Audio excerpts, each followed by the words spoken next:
네, 귀한 찬양 감사드립니다. 네, 아멘. 네, 오늘 본문 통해서 예수님께서 말하신 제자도라는 것이 어떤 것인지에 대해서 함께 알아보도록 하겠습니다. 여러분, 예수님의 제자는 몇 명일까요? 12명이요? 네, 너무너무 쉽죠? 네, 우리 유년부에서도 초등부에서도 대답할 수 있을 만큼 쉬운 문제입니다. 하지만 우리가 일반적으로 떠올릴 때 예수님께서 직접 부르시고 직접 임명하신 12명의 제자들, 뭐 베드로, 야고보, 요한 같은 사람들이 떠오르긴 하지만 사실 예수님의 제자는 12명보다 훨씬 많다는 것을 여러분 알고 계시나요? 네, 여러분 복음서에서 예수님께서는 제자들을 파송하시면서 뭐라고 말씀하시죠? 가서 제자 삼으라. 그런데 이때 예수님께서 말씀하신 이 제자는 물론 베드로가 직접 가르친 제자, 요한이 직접 가르친 제자도 말하는 것이지만 동시에 그들은 또한 예수님의 제자이기도 합니다. 그리고 그렇게 해서 예수님의 제자가 된 자들이 또 제자 삼으면 그 사람들도 예수님의 제자가 되겠죠. 그렇게 제자들이 제자 삼고 또 그 제자들이 제자 삼아서 어디까지 내려올까요? 바로 여기 석관중앙교회에 모여있는 우리들까지 내려오는 것입니다. 그렇기 때문에 여러분, 우린 어떤 존재죠? 예수님의 제자들입니다. 여러분, 나는 베드로와 마찬가지로, 요한과 마찬가지로 예수님의 제자라는 나의 정체성 꼭꼭 마음에 담아두면서 확신을 가지고 살아가시기를 기도합니다. 아멘. 여러분, 그러므로 우리 그리스도인들 부르는 여러 가지 호칭이 있지만 특별히 저는 예수님의 제자라는 이 호칭이야말로 우리 그리스도인들의 정체성을 정말 적실성으로 명확히 드러내는 호칭이 아닌가라는 그런 생각을 합니다. 오늘날 학생들은, 그러니까 오늘날 제자들은 선생님으로부터 특정한 과목을 배웁니다. 영어 선생님으로부터는 뭘 배우죠? 영어를 배우고 수학 선생님으로부터는 수학을 배웁니다. 그런데 옛날에 예수님께서 사시던 고대 시대에는 선생님으로부터 무언가를 배운다, 스승으로부터 무언가를 배운다는 것은 단순히 어떤 한 과목, 뭐 영어면 영어, 수학이면 수학을 배우는 것이 아니라 스승의 모든 것을 전인적으로 배우는 일이었습니다. 제자들은 스승이 가지고 있는 그 지식뿐만 아니라 지혜, 화법, 관계, 사상, 그 모든 것들을 두루두루 전인적으로 배우면서 마치 스승처럼 스승과 같은 삶을 살기 위해서 노력했습니다. 그래서 스승을 닮아가는 일이 곧 스승에게 배우는 일이었습니다. 예수님 제자들도 마찬가지였습니다.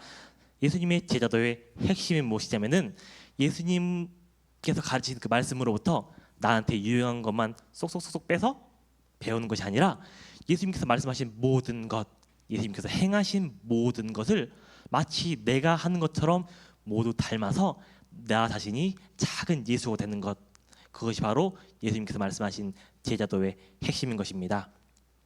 오늘 우리가 함께 읽은 누가복음 본문은 예수님께서 제자들을 부르시는 그 부르심의 과정 가운데 있습니다.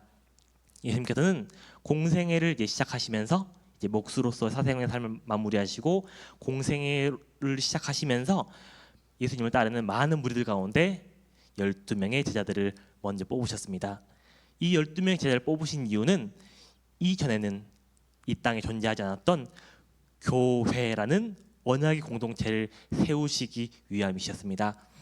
제자들은 예수님과 함께 있을 때는 예수님과 함께 사람들을 가르치고 사람들이 복음을 전하는 활동을 했고, 예수님께서 십자가에서 고난당하시고 하늘로 올라가신 뒤에는 예수님의 그 사역, 교회를 세우신 그 사역을 이어서 예수님으로부터 들은 말씀, 예수님으로부터 보았던 그 사역을 기억하고 행하면서 교회를 세우는 사역을 계속 이어갔습니다. 그것이 제자들이 부름받은 이유였습니다. 하지만 오늘 본문에서 예수님께서 이제 막 부르신 제자들은 사실 아는 것이 아무것도 없었습니다. 가장 근본적으로는 예수님께서 세우고자 하셨던 그 교회가 무엇인지 전혀 아는 것이 없었고, 그것보다 도대체 제자라는 것이, 예수님의 제자로 사는 것이 어떤 것인지를 전혀 알지 못했습니다. 도대체 예수님의 제자가 되는 것이 무엇인지, 예수님을 따르게 되면은 이전의 그 전의 삶과 무엇이 달라지는지, 그리고 예수님을 따르는 것이 그렇지 않는 사람들과 과연 무엇이 다른 것인지 제자들은 알지 못했습니다. 그래서 예수님께서는 예수님을 따르는 사람들을 이렇게 모으신 후에 그들에게 예수 따르는 삶, 예수님의 제자가 되는 삶이 무엇인지에 대해서 알려주십니다. 당시에 유대인들에게는 독특한 신앙관이 있었습니다. 그것은 무엇이냐면은 사람이 율법을 잘 지키면서 의로운 삶을 살게 되면은 하나님께서 복을 많이 내주셔서 마음도 평안하고 하는 일마다 잘 되고 돈도 많이 벌고 사업도 잘 되고 모든 것이 잘 되는 좋은 삶이 된다라는 이러한 믿음이 있었습니다. 그래서 유대인들에게 풍요로운 삶, 형통한 삶은 그들이 의롭게 살아간다라는 어떤 지표였습니다.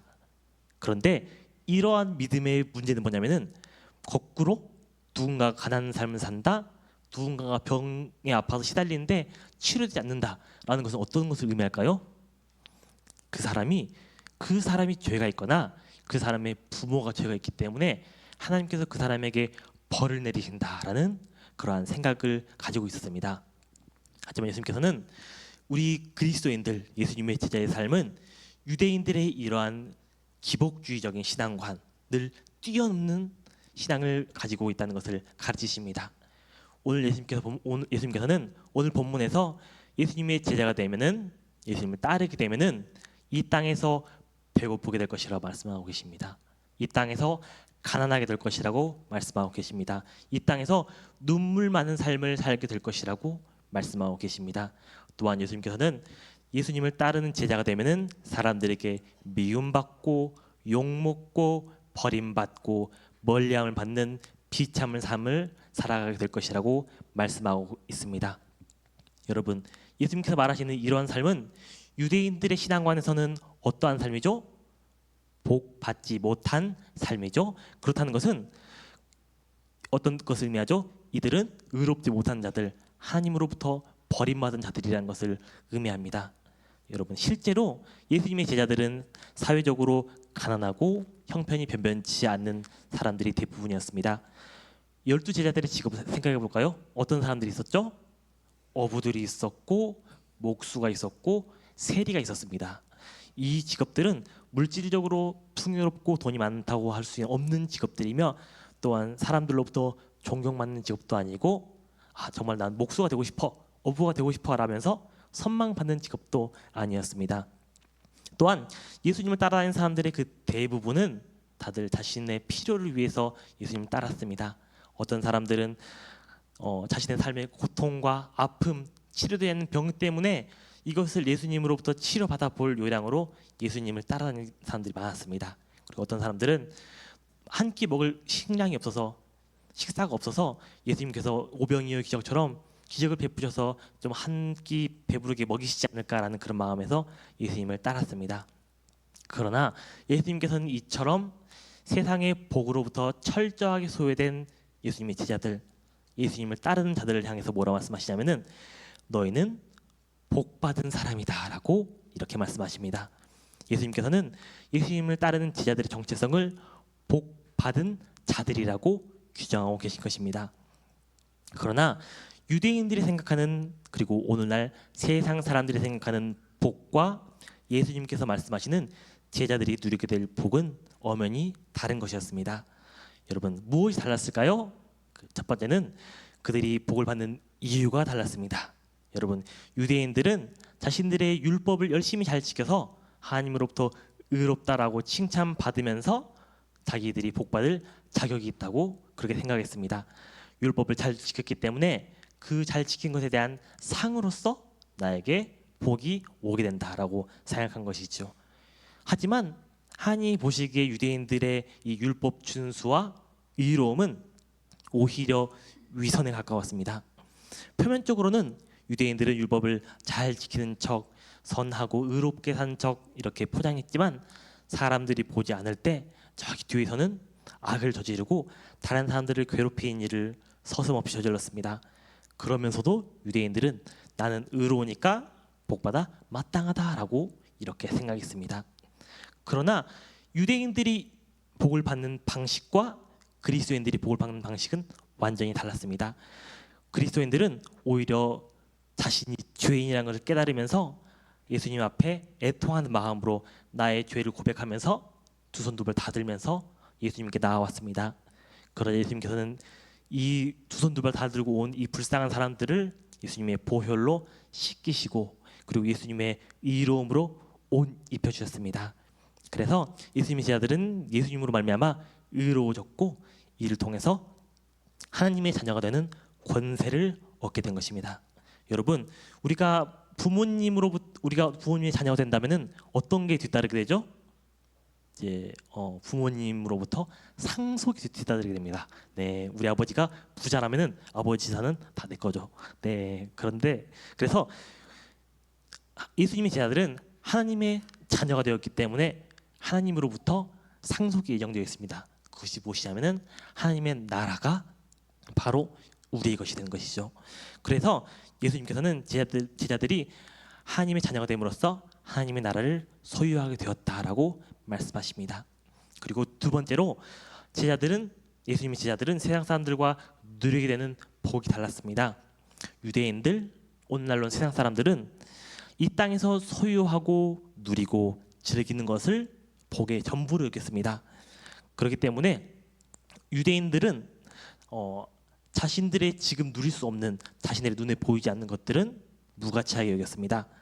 그러나 예수님께서는 유대인들이 그들의 그 위선적인 의로는 도무지 가질 수 없는 하나님 나라라는 영원하고 완전하고 숨겨진 복을 제자들에게 약속해 주셨습니다.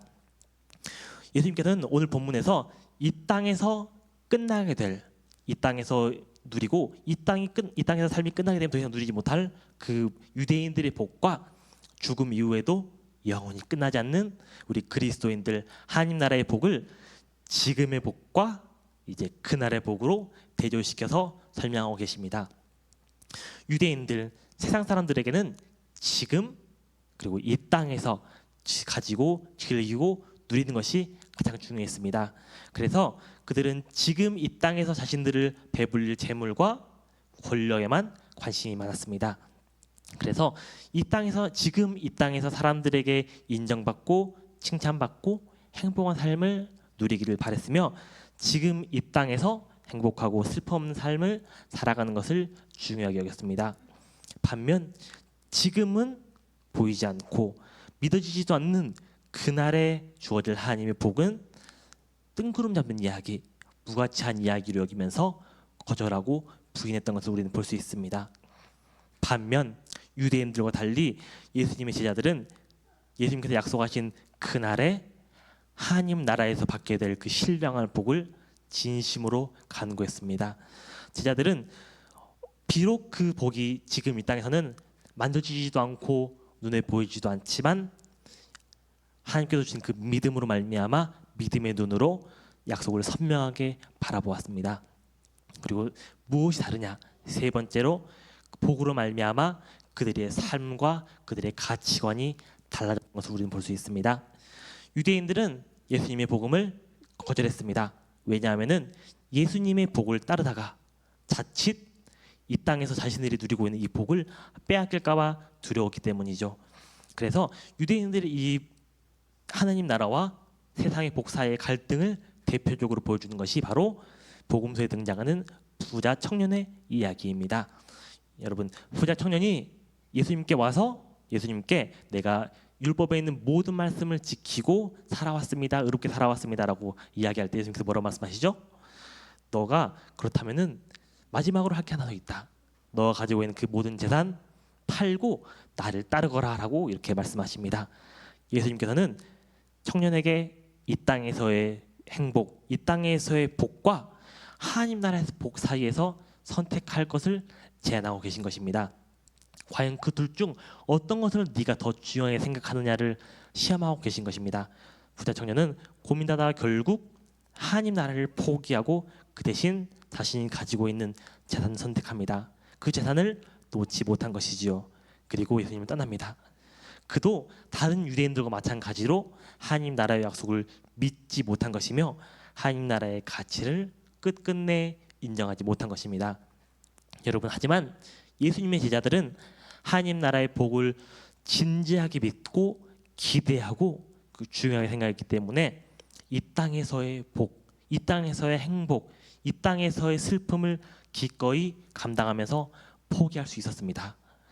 유대인들은 재산을 더하고 불리는 일에 관심이 많고 그것만 하루 종일 생각하고 있으니까 당연히 돈을 많이 벌고 재산이 늘어나겠죠. 하지만 예수님의 제자들, 우리들은 얼마 없는 재산을 가지고 어떻게 하죠? 교회 공동체를 세우는 데 사용하고, 가난한 자들을 구제하는 데 사용하고, 복음을 전하고 선교사들을 파송하는 데 사용하기 때문에 이 땅에서는 가난할 수밖에 없고 배고플 수밖에 없고 검소하게 살아갈 수밖에 없습니다. 유대인들은, 서양 사람들은 이 땅에서 사람들에게 인정받고 칭찬받고 사랑받는 것을 중요하게 여기기 때문에 사람들이 관심 없고 듣기 싫어하는 것들을, 진리를 말하기보다, 진실을 말하기보다 사람들이 관심 있는 주제, 사람들이 좋아하는 말, 사람들이 듣고 싶어하는 말들을 하는 것을 즐겨했습니다. 하지만 이와 반대로 예수님의 제자들은 지금 이 땅에서 사람들에게 인정받고 사람들에게 칭찬받고 사람들에게 사랑받는 것보다 그날에 하나님 나라에서 하나님께 인정받고 하나님께 칭찬받는 것이 훨씬 중요하게 생각했기 때문에 비록 사람들에게 미움받고 욕을 먹고 버림을 받을지라도 그들은 서양 사람들이 듣기 싫어하는 진실과 서양 사람들이 거부한 진리를 선포하기에 주저함이 없었습니다. 여러분, 오래전 이스라엘 왕국 시대에 하나님의 선지자들은 진리와 진실을 정언하고 선포한다는 이유만으로 수많은 박해와 수많은 괴롭힘을 받았습니다. 왜냐하면 사람들은 진실과 진리를 원하지 않고 그것은 비극적인 일이었기 때문에 진실과 진리를 직면하는 것보다는 외면하고 귀를 닫고 듣고 싶은 것에만 귀를 여는 것을 선택했기 때문입니다. 선지자들을 가장 힘들게 하는 것은 무엇이냐 하면은 바로 선지자들의 정반대편에서 거짓을 선포하는 거짓 선지자들이었습니다. 이들은 선지자들의 선포와 정반대의 달콤한 거짓말을 하면서 사람들을 하나님으로부터 멀어지게 했습니다. 거짓 선지자들이 하는 말은 달콤할 뿐 전혀 사실이 아니었음에도 불구하고 사람들은 거짓 선지자들을 곁에 두면서 그들의 말에는 귀를 기울인 반면에 하나님의 선지자들은 그들의 입을 막고 그들을 괴롭히고 심지어 우물에 던져넣기까지 했었습니다. 예수님께서는 옛날 과거 이스라엘 왕국 시대에 이스라엘 백성들이 그처럼 선지자들을 박해하고 못살게 군 것처럼 오늘날 우리가, 예수님의 제자들이 세상의 복음의 진리를 전할 때 선지자들과 같이 핍박받게 될 것, 미움받게 될 것이라고 말씀하십니다. 그러나 예수님께서는 이처럼 제자들의 삶이 영원히 가난하고 영원히 줄이고 영원히 고통받고 영원히 미움받고 영원히 울지 않을 것이라고 우리에게 약속해 주고 계십니다. 예수님께서 약속하신 바로 그날이 오면은 이 땅에서 누리고 행복하던 사람들, 세상 사람들과 이 땅에서 예수 믿으면서 고통받고 미움받고 힘든 삶을 영위하던 믿는 사람들, 제자들의 삶이 완전히 역전되게 될 것이라고 예수님께서는 말씀하고 계십니다. 그날이 오면은 하나님 나라를 외면하고 이 땅에서 행복하고 배부르던 자들은 정작 하나님의 나라를 거부하고 거절했기 때문에 하나님의 화가 그들에게 임하여 하나님 나라를 거부한 대가로 그들이 애통하며 슬피 울게 될 것이라고 예수님 말씀하고 계십니다. 반면 그날이 오면은 우리 그리스도인들, 우리 예수님의 제자들은 비록 이 땅에서는 배고프고 가난하고 슬피 울며 살았을지라도 웃게 될 것이고 배부르게 될 것이고 하늘에 예비된 상으로 말미암아 기뻐할 것이라고 예수님께서는 약속하고 계십니다.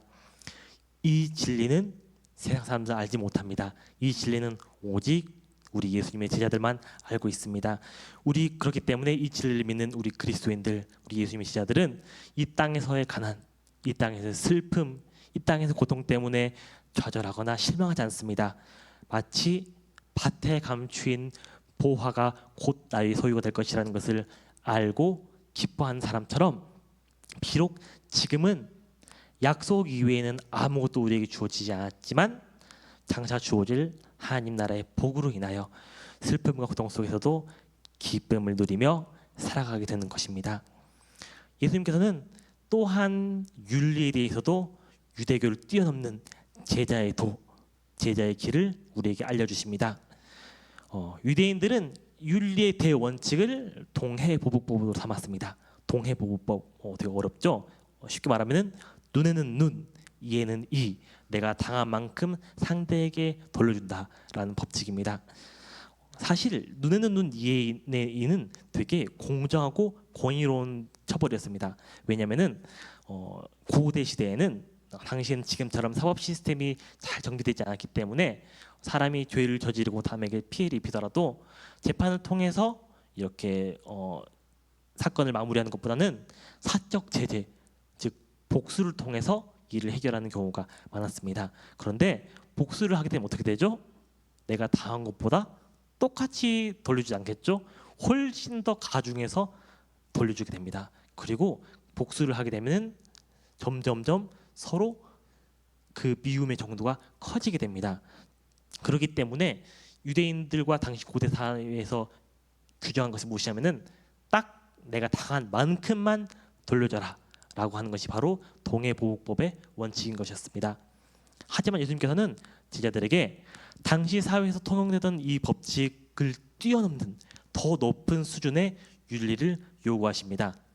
그것은 무엇이냐면은 곧 원수를 사랑하고 나를 미워한 자를 선히 대하고 나를 저주한 자를 축복하고 그들을 위해서 기도하라 라는 말씀이셨습니다. 또한 유대인들은 돈을 빌려줬을 때 이자를 갚지 않게 하는 것을 선한 일이라고 생각했습니다. 그러나 예수님께서는 이자뿐만 아니라 원금도 갚으라고 하지 말아라 라고 가르치십니다. 또한 세상 사람들은 남이 나에게 대우하는 것에 걸맞게 대우하는 것을 공평하다, 선하다고 이야기하지만 예수님께서는 먼저 남에게 대접받고 싶은 만큼 네가 먼저 대우하라 라고 이렇게 우리에게 요구하십니다. 예수님의 이러한 가르치심, 이러한 명령들은 사실 어떻게 보면 되게 불공평해 보입니다. 왜냐하면 공평이라는 건 어떤 것이죠?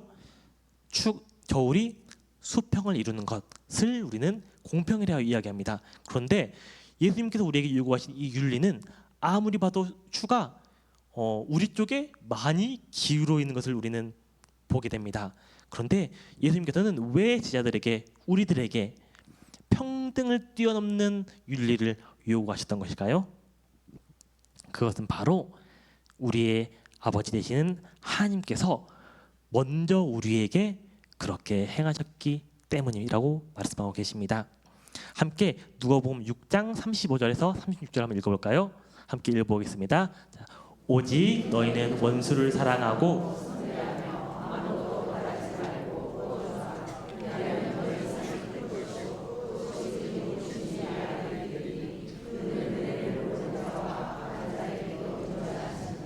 너희 아버지의 자비로우심 같이 너희도 자비로운 자가 되라. 아멘. 태초에 하나님께서는 세상을 창조하셨고 그리고 아름다운 세상의 모든 것을 풍성하게 우리에게 주셨습니다. 그러나 사람은 사랑으로 우리를 만드신 그리고 풍성히 우리에게 주신 하나님을 배신하고 하나님을 떠나서 내가 내 삶의 하나님이 되어서 나의 삶을 살아가고자 발버둥쳤습니다. 아담이 선악과를 먹게 된 것이 그 모든 일의 근원이라고 하지만 아담에게 모든 책임이 있는 것이 아니며 우리 역시 우리 삶 속에서 하나님을 배신하고 나의 자아를 쫓아서 나의 원을 쫓아서 나아갈 때가 얼마나 많았습니까? 그런데 하나님께서는 이처럼 하나님을 배반하고 하나님의 원수 같은 우리를 사랑하셨던 것을 우리는 볼 수 있습니다. 원수가 된 우리를 먼저 사랑하사 이 죄 많은 우리를 자기 몸 버려 용서하시고 그리고 다시 회복시켰던 것을 우리는 알고 있습니다. 예수님께서는 우리에게 1만 달란트 빚진 자의 비유를 통해서 이 하나님의 사랑과 용서를 우리에게 가르치십니다. 어떤 사람이 임금님에게 1만 달란트의 빚을 졌는데 임금님이 이 사람이 너무 불쌍해서 이 사람의 빚을 모두 탕감해 주었습니다. 그런데 이 1만 달란트 빚진 자가 집에 돌아가는 길에 자기에게 100데나리온 겨우 100일 정도의 품삯을 빚진 이 사람 만나자 이 사람에게 당장 내 나한테 빚진 그 100데나리온 내놔라고 하면서 이 사람을 협박하고 재판에 넘기고 감옥에 넘겼었습니다. 그러자 임금이 이 사람이 1만 달란트 빚진 자가 100데나리온 빚진 자를 드자비한 것을 듣고 분노하고 노해서 그 사람 1만 달란트 빚진 자를 감옥에 가두고 빚을 다 갚을 때까지 못 나오게 해라라고 말씀하신 것을 우리는 기억합니다. 우리가 세상 살아가면서 나에게 어떤 사람이 정말 원수처럼 못된 일을 저지르고 그리고 나에게 끔찍한 피해를 입혔을지언정 그것은 우리가 하나님에게 저지른 하나님에게 지고 있는 그 무한한 빚에 비할 수 없습니다. 예수님께서는 1만 달란트 빚진 자들을 바로 우리라고 설명하십니다. 1만 달란트와 100데나리온은 약 60만 배의 차이가 나는데요.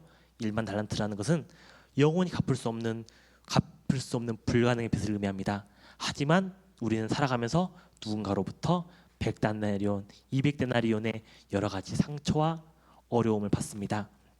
그러나 예수님께서는 우리가 하나님으로부터 먼저 용서받고 사랑받았으므로 우리 역시 다른 사람에게 받은 만큼 베푸는 것이 마땅하다고 말씀하고 계십니다. 그런데 예수님께서는 단순히 우리에게 이렇게 가르치시는 것이 아니라 또한 몸소 이 말씀을, 이 가르치심을 실천하였습니다. 유대인들은 예수님이 공생 내내 어떻게 했죠? 예수님을 따라다니면서 예수님 사역에 어깃장 놓고 시비 걸고 예수님을 트집잡고 괴롭혔습니다. 그리고 마침내는 예수님을 시기하여 음모를 짜서 예수님을 십자가에 못 박아 죽이는 데까지 성공했습니다. 그러나 예수님께서는 십자가에 매달리셔서 피를 뚝뚝 흘리면서 아래에서 자신을 조롱하는 유대인들을 바라보면서 하나님께 그들의 죄를 용서해 주세요라고 기도하십니다. 함께 예수님의 그 용서를 함께 읽어보겠습니다. 누가복음 23장 34절 35절 읽어보겠습니다. 함께 읽겠습니다. 이에 예수께서 이르시되 아버지 저들을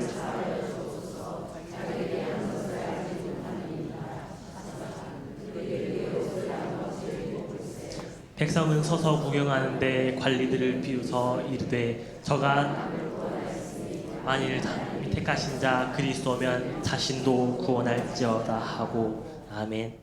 예수님께서는 제자들을 가르치셨을 뿐만 아니라 직접 자신의 삶으로 모범을 보이셔서 세상과는 다른 그리스도의 도를 제자들이 보고 배우고 실천할 수 있도록 그렇게 하셨습니다.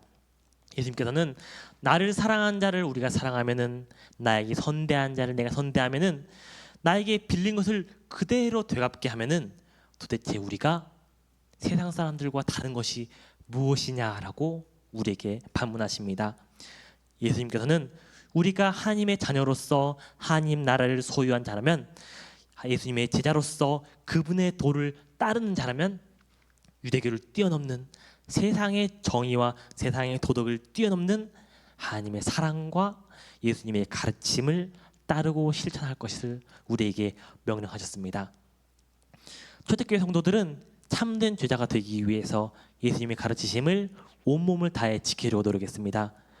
그 결과 비록 교회는 참혹한 핍박과 박해 속에 있었지만 기독교는 놀랍게도 빠르게 로마 제국 안으로 퍼져나갔던 것을 우리는 볼 수 있습니다. 로마인들이 보기에 기독교인들의 이 제자도 기독교인들의 이 삶은 참 기이하고 이상한 것이었습니다. 사람이 가진 게 없고 빈털터리라면은 한 푼이라도 악착같이 아껴가지고 재산에 보태는 게 맞을 텐데 이 그리스도인이라는 사람들은 돈도 없고 사회에서 하층임에도 불구하고 가진 거 자기도 가진 게 없으면서 남을 돕고 남을 구제하기에 망설임이 없더라라는 것을 보면서 로마인들은 참 그리스도인들은 기이한 사람들이다라고 이렇게 생각했습니다. 로마인들이 생각하기에 신이란 존재는 나의 삶에 복을 주고 나의 삶을 형통하기 위해서 믿는 것인데 그리스도인들은 박해로 가족들이 모두 잡혀가고 내 목숨이 왔다 갔다 하고 죽을 위기에 처함에도 불구하고 신을 버리고 살아갈 길을 선택하는 것이 아니라 오히려 신을 위해서 죽는 길을 선택하더라. 참 그리스도인들은 기이하더라라고 이렇게 생각했습니다. 이처럼 그리스도인들이 신앙을 포기하지 않고 죽기까지 신앙을 붙잡고 하나님을 붙잡고 예수님의 제자로 남을 수 있었던 것은 그들이 제자로서 하나님 나라를 약속받았고 하나님 나라를 소유했기 때문입니다. 그들이 이 땅에서 안락한 삶보다 우리의 삶 너머에 있는 영원한 하나님 나라를 소망하고 간절히 기대했기 때문에 이처럼 로마인들이 보기에 기이한 행동을 하는 것이 가능했던 것입니다. 그래서 로마가 아무리 그리스도인들을 박해할지라도 초대교회의 신앙은 꺼지는 것이 아니라 오히려 박해가 심해지면 심해질수록 더욱더 뜨겁게 불타오 올랐던 것을 우리는 볼 수 있습니다. 보통은 로마 제국에서 로마가 어떤 조직이나 민족을 박해하거나 못살게 굴면은 보통 무력 투쟁이 일어나는 것이 당연했습니다. 그런데 유대인들만 하더라도 로마가 조금만 괴롭히자 열심당이 들고 일어서서 항전하고 싸웠던 걸 우리는 기억하죠. 그런데 이 그리스도인이라는 존재들은 원수같이 자기를 박해하고 못살구는 로마에게 저항하거나 반란하지 않고 오히려 로마인들을 용서하고 오히려 로마의 위정자들과 황제를 위해서 기도했습니다. 로마인들은 이러한 모습 역시 도무지 이해하지 못했습니다. 그러나 이러한 지자들의 이러한 그리스도인들의 기이한 행태로 말미암아 오히려 놀라운 일이 일어나게 됩니다. 세상의 법칙대로 눈에는 눈, 이에는 이로 대항했다면은 아마 사도 바울은 그리스도인들에게 칼에 맞아 죽을 1순위였을 것입니다. 그러나 바울이 회심했을 때 그리스도인들은 바울을 따뜻하게 맞이해 주었고 그렇게 하여 바울은 박해자에서 전도자로 변신하여 하나님 나라를 위해서 온 일생을 헌신하는 또 한 명의 그리스도인으로서 또 한 명의 제자로서의 삶을 살아갈 수 있었던 것입니다. 그리고 마침내는 기독교를 무려 300년간 박해하고 괴롭혔던 그 로마 제국이 결국에는 기독교화되고 로마 제국을 통해서 세계 곳곳으로 복음이 전해지는 놀라운 역사가 일어나게 됩니다. 여러분, 이처럼 예수님을 닮아가고 예수님이 걸어가신 길을 따라가는 제자의 삶은 세상이 보기에는 바보 같아 보이고 세상이 보기에는 기이해 보일지라도 도무지 이해되지 않을지라도 오히려 왜곡된 세상의 의의를 회복하고 사람들의 병든 삶을 회복시키고 세상을 바꾸는 놀라운 일을 이루어냅니다. 만약 초대교회 성도들이 교회 재산을 늘리고 종교적 세력을 불리는 데에만 집중하고 살았다면은 아마 기독교는 유대교의 한 분파 혹은 아류 정도로 남았을지 모릅니다. 만약 초대교회 그리스도인들이 열신당처럼 칼을 들고 로마에 대항해서 열심히 싸웠다라면은 아마 사도 바울과 같은 회신자들은 절대로 그리스도인이 될 수 없었을 것이며 마치 마사다에서 최후를 맞이했던 유대인들 열신당처럼 아마 로마의 탄압에 소멸되었을지도 모를 일입니다. 그러나 초대교회가 박해에도 불구하고 끝까지 살아남아서 놀라운 일, 로마 제국을 복음화시키는 이 놀라운 일을 이뤄낼 수 있었던 것은 전적으로 성도 한 사람 한 사람이 제자로서 제자된 삶을 살아냈기 때문이었습니다. 여러분, 우리는 교인입니다. 동시에 우리는 제자이기도 합니다. 교인, 성도, 제자 다 비슷해 보이지만 사실 완벽하게 일치되는 것은 아닙니다. 여러분, 우리 석관중앙 교인이 되려면 어떻게 되죠? 우리가 교회에 등록하고 세례받고 매주 예배에 나오면은 우리가 교인이 될 수 있습니다. 그러나 제자가 되는 것은 어떠한 호칭이나 어떠한 직분이나 어떠한 소속을 가짐으로써 될 수 있는 것이 아닙니다. 예수님의 제자란 정체성은 예수님을 닮은 삶을 살아가고자 하는 결단과 행동과 삶을 통해서 이루어집니다. 내가 예수님 믿기로 결단한 이후 예수님의 말씀을 마음에 새기고 그 말씀대로 살아가고자 몸부림치는 삶을 통해서 우리는 예수님의 제자로서의 삶을 살아가게 되는 것입니다. 여러분은 교회를 나오는 교인의 삶에서 만족하시고 거기에서 멈춰 계시나요? 아니면은 정말 예수님 닮은 삶을 살아가기 위해서 예수님의 제자로의 삶을 살아가기 위해서 하루하루 몸부림치면서 살아가고 계시나요? 예수님께서 약속하신 대로 하나님의 나라를 바라보면서 하나님의 나라를 소망하면서 살아가고 계시나요? 예수님께서 가르치신 대로 원수를 사랑하고 아무 대가를 바라지 않고 모든 사람들을 하나님의 그리스도의 사랑으로 선대하는 삶을 살아가고 계신가요? 초대교회 성도들이 제자의 삶을 살아갔을 때 하나님께서 그들을 통해서 놀라운 변화와 역사를 이루어 가신 것처럼 오늘날도 하나님께서는 제자의 삶을 살아가는 우리 성도들을 통해서 우리들을 통해서 교회를 일으키시고 세상을 변화시켜 나가십니다. 정말 우리 모두가 참된 제자의 삶을 통하여 세상과 구별되는 하나님 나라의 가치를 세상에 밝히 드러내고 또한 교회와 세상을 바로 세우는 우리 모두가 이 시대에 참된 예수님의 제자가 될 수 있기를 간절히 소망합니다. 아멘. 우리 함께 찬양 예수 닮기를 부르면서 나 역시 예수님 닮는 제자의 삶을 살기를 바랍니다라는 기도 드리도록 하겠습니다.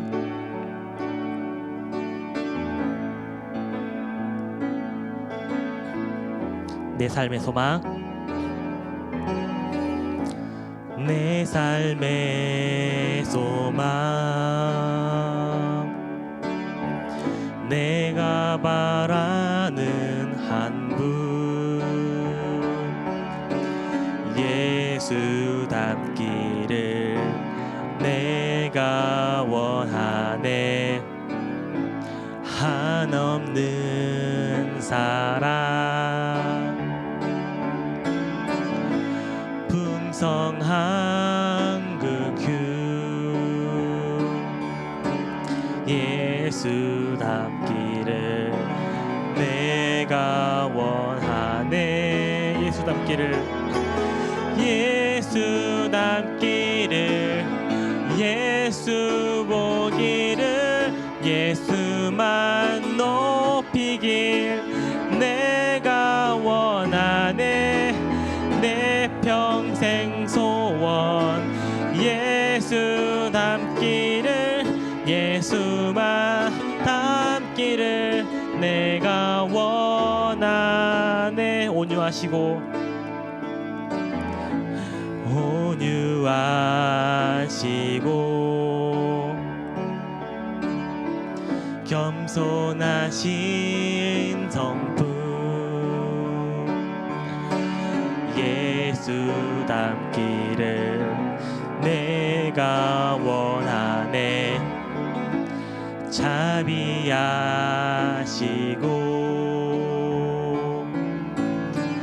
위로자 되시는 예수 닮기를 내가 원하네. 예수 닮기를, 예수 보기를, 예수만 높이길 내가 원하네.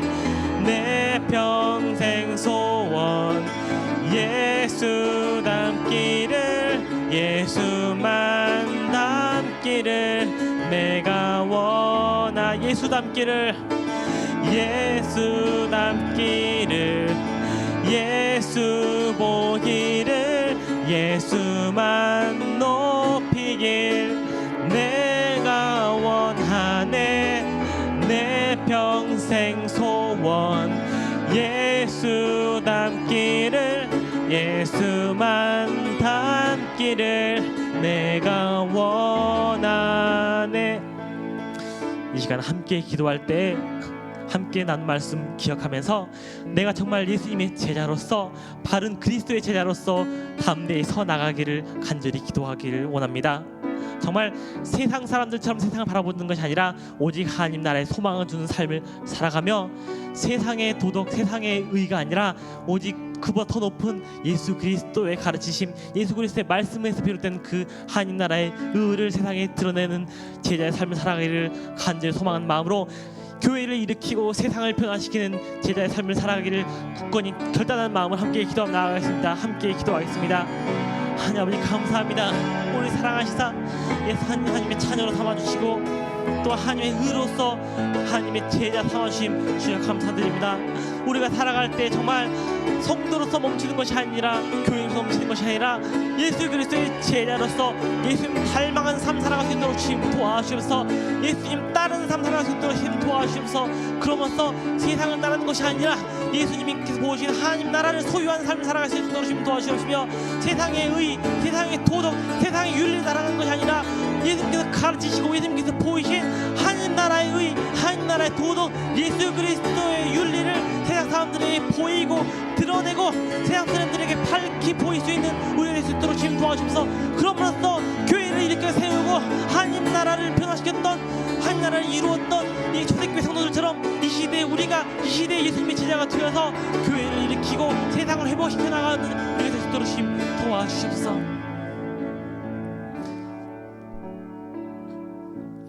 하나님 아버지 감사합니다. 죄 많은 우리를 사랑하셔서 예수님의 보혈로 씻어주시고 예수님의 제자로 삼아주심 주님 감사합니다.